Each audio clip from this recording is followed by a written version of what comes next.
Everyone, সবাই কেমন আছো? আশা করছি সবাই খুব ভালো আছো আর সুস্থ আছো। আর আমি খুব একটা সুস্থ বোধ করছি না, কারণ আমার শরীরটা খুবই খারাপ।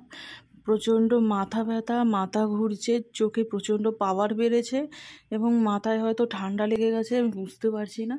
তো সেই জন্য সকালবেলা একটু গোলমরিচ থেতো করে আদা দিয়ে চা করব। আর বর বাটা মাছ নিয়ে এসছে বাজার থেকে, বললো হালকা পাতলা ঝোল করো, টমেটো ধনে পাতা আদা বাটা জিরা দিয়ে।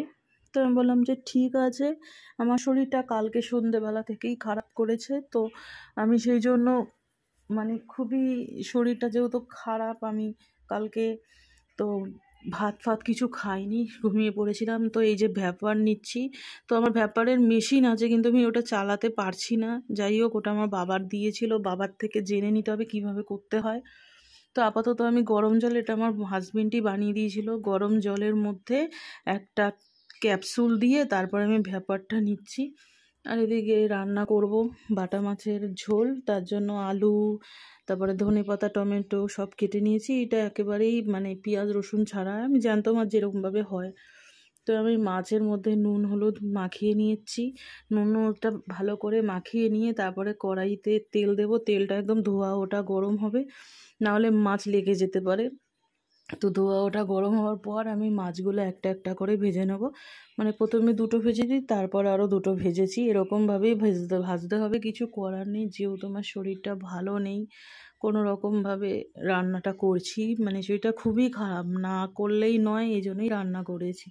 তো মাছগুলো দেখো, 4টে মাছ ভাজার পর আমি ওই তেলের মধ্যে জিরে ফোড়ন দিয়ে তার মধ্যে আলুটা দিয়েছি, নুন হলুদ দিয়ে আলুটাকে একটু ভালো করে ভাজা ভাজা করে নেব। আলুটা খানিকক্ষণ নাড়াচাড়া করার পর ওটার মধ্যে আমি টমেটো এবং আদা বাটাটাও দিয়ে দিয়েছি। দিয়ে এবার একটু নাড়াচাড়া করে নিয়ে তার মধ্যে আমি জিরের গুঁড়ো, ধনের গুঁড়ো, লঙ্কার গুঁড়ো দিয়ে দিয়েছি। সব কিছু দিয়ে এবার এটাকে ভালো করে কষাবো। আর মোটামুটি ঝাল একটু খাই যতটা দরকার দিয়েছি। এই রান্নাটা যদি কাঁচা লঙ্কা দিয়ে করতাম হয়তো আর একটু ভালো হতো। কাঁচা লঙ্কা নেই বলে আমাকে শুকনো লঙ্কা দিয়েই করতে হয়েছে। তো মশলাটা যাতে পুড়ে না যায়, আমি একটু জল দিয়ে ভালো করে কষিয়ে নিচ্ছি। যেই জলটা একটু মানে তেল ছেড়েছে, জলটা শুকনো হয়ে এসছে, তখন আমি পর্যাপ্ত পরিমাণ জল দিয়ে দিয়েছি। এবার জলটা দিয়ে ঢাকনা দিয়ে দেবো কিছুক্ষণ ফোটার জন্য, যতক্ষণ না ফুটছে আর কি, ততক্ষণ পর্যন্ত একটু নাড়াচাড়া করে নেবো। তো দেখো, আলুগুলো কিন্তু সেদ্ধ হয়ে গেছে আর ঝোল যথেষ্ট ঠিক আছে। তারপর আমি মাছগুলো সব একটা একটা করে ছেড়ে দিয়েছি। মাছটা ছেড়ে দিয়ে বেশিক্ষণ আমি ফোটাইনি, তারপর ধনেপাতা দিয়ে কিছুক্ষণ নাড়াচাড়া করে নামিয়ে নিয়েছি। তারপরে আমার মাছের ঝোলটা দুবেলার মতন ভাগ করে রেখেছি, একটাই বেলা আর একটা ওবেলার জন্য।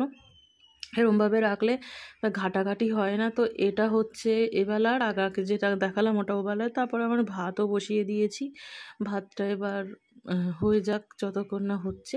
ভাতও এদিকে হয়ে গেছে, তারপর স্নান টান করে আমি খেতে বসে গেছি। আজকে হাজব্যান্ড আসার অপেক্ষা করিনি, কারণ এতটাই শরীর খারাপ। তো আজকের ব্লগটা আমি তাই জন্য বেশি বড়ও করিনি। সবাই ভালো থেকো, সুস্থ থেকো। আর আমার চ্যানেলটা লাইক কমেন্ট শেয়ার করে দিও, আমার চ্যানেলের সঙ্গে থেকো, সাবস্ক্রাইব করে দিও। আজকে এইটুকুই আমার ব্লগটা। ধন্যবাদ।